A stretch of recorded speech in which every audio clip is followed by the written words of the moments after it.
നമസ്കാരം. സംസ്ഥാനത്ത് നടക്കുന്ന ഓൺലൈൻ തട്ടിപ്പുകൾക്ക് പിന്നിൽ ചൈനീസ് സംഘവും കൊല്ലം സ്വദേശിയിൽ നിന്നും കഴിഞ്ഞ മാസം 90 ലക്ഷം രൂപ തട്ടിയെടുത്തത് ചൈനീസ് സംഘമാണെന്ന് സൈബർ പോലീസ് കണ്ടെത്തി. ഹൈടെക് തട്ടിപ്പിനായി മലയാളികൾ ജോലി ചെയ്യുന്ന കോൾ സെന്ററുകൾ പോലും വിദേശത്തുണ്ടെന്നാണ് രഹസ്യാന്വേഷണ വിഭാഗത്തിന് കിട്ടിയ വിവരം. 1 വെച്ചാൽ 2, 2 വെച്ചാൽ 4 എന്ന ചൂതാട്ടത്തിന് സമാനമാണ് ഹൈടെക് തട്ടിപ്പുകാരുടെയും രീതി. തട്ടിപ്പിനിരയായ കൊല്ലം സ്വദേശിയെ അജ്ഞാതനായ ഒരാൾ വാട്സപ്പ് ഗ്രൂപ്പിലേക്ക് ചേർത്തതിന് പിന്നാലെയാണ് സംഭവങ്ങളുടെ തുടക്കം. ആദ്യം ചെറിയ ഗെയിമുകൾ നൽകി ചെറിയ വരുമാനം കിട്ടി. പിന്നീട് ഗ്രൂപ്പ് അഡ്മിൻ നിർദ്ദേശിച്ചതനുസരിച്ച് ഒരു ആപ്പ് ഡൗൺലോഡ് ചെയ്ത് ട്രേഡിംഗ് തുടങ്ങി. ചെറിയ തുക നിക്ഷേപിച്ചാൽ ഇരട്ടി കിട്ടുമെന്നായിരുന്നു വാഗ്ദാനം.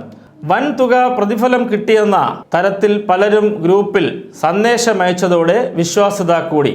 അങ്ങനെ ഘട്ടം ഘട്ടമായിട്ടാണ് പണമിറക്കുന്നത്. ഒടുവിൽ സ്വന്തം 90 ലക്ഷം രൂപ തട്ടിപ്പ് സംഘത്തിന്റെ കയ്യിലെത്തിയ ശേഷമാണ് യുവാവ് തട്ടിപ്പ് തിരിച്ചറിയുന്നതും പരാതി നൽകുന്നതും. പണം തിരികെ ആവശ്യപ്പെട്ടപ്പോൾ ഗ്രൂപ്പിൽ നിന്നും പുറത്താക്കി. പോലീസ് അന്വേഷണം തുടങ്ങിയപ്പോഴേക്കും ചൈനീസ് തട്ടിപ്പ് സംഘം പണം ക്രിപ്റ്റോ കറൻസിയിലേക്ക് മാറ്റിയിരുന്നുവെന്നാണ് സൈബർ ഓപ്പറേഷൻസ് SP ഹരിശങ്കർ അറിയിച്ചു. ഇന്ത്യയുടെ വിവിധ ഭാഗങ്ങളിൽ നിന്ന് ആളുകളെ റിക്രൂട്ട് ചെയ്ത് ഓൺലൈൻ തട്ടിപ്പ് സംഘം വിദേശ രാജ്യങ്ങളിൽ കോൾ സെന്ററുകൾ നടത്തുന്നുണ്ടെന്നാണ് രഹസ്യാന്വേഷണ ഏജൻസികളുടെ കണ്ടെത്തൽ. ഇക്കൂട്ടത്തിൽ മലയാളികളുമുണ്ട്. ലോകത്തിന്റെ ഏത് കോണിലിരുന്നും സംഘടിത തട്ടിപ്പ് നടത്താൻ ഇത്തരം കോൾ സെന്ററുകൾ ഉൾപ്പെടെ മറയാക്കുന്നുണ്ട്. മലയാളികളെ കൊടുക്കാൻ മലയാളികളെ തന്നെ നിയോഗിക്കുമെന്നതാണ് അന്വേഷണ സംഘത്തിന്റെ കണ്ടെത്തൽ.